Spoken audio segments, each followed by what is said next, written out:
Bonjour à tous, bonne année 2016 et bienvenue dans votre nouvelle série Lexique du Web, saison 1, épisode 1. Alors pour ce premier épisode, nous allons parler de CMS.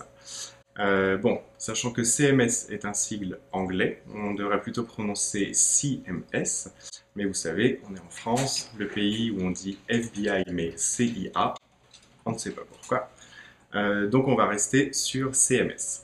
Alors ce qu'il faut savoir, c'est que CMS, c'est le sigle de Content Management System, qui en français bien traduit serait donc SGC pour Système de gestion de contenu. Donc ne cherchez pas, on n'emploie absolument pas ce sigle en français.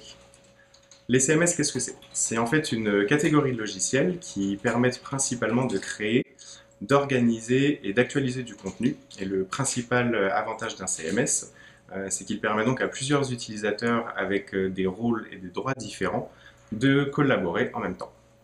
Donc, sans trop entrer dans les détails, ce qu'il faut savoir, c'est qu'un CMS différencie le contenu, à proprement parler, de la mise en page. Donc, autrement dit, on dispose d'un côté des contenus, qui sont généralement stockés dans une base de données qui est structurée, et de l'autre côté, de la mise en page, qui, elle, est stockée dans un modèle, et ce modèle détermine la présentation des données sur une page. Bon, pour les retardataires qui viennent d'arriver, ou tous ceux qui n'ont pas suivi depuis le début, un CMS, c'est comme de la pâtisserie. C'est-à-dire qu'on a d'un côté la pâte pour faire le gâteau, et d'un autre côté le moule. Et grâce au CMS, tada!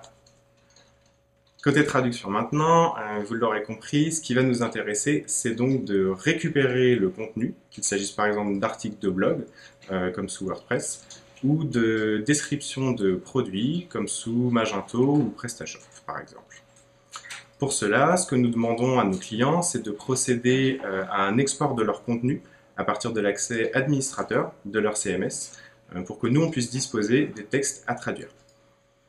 Suite à ça, on peut donc analyser les textes et les traiter au sein de notre outil de TAO.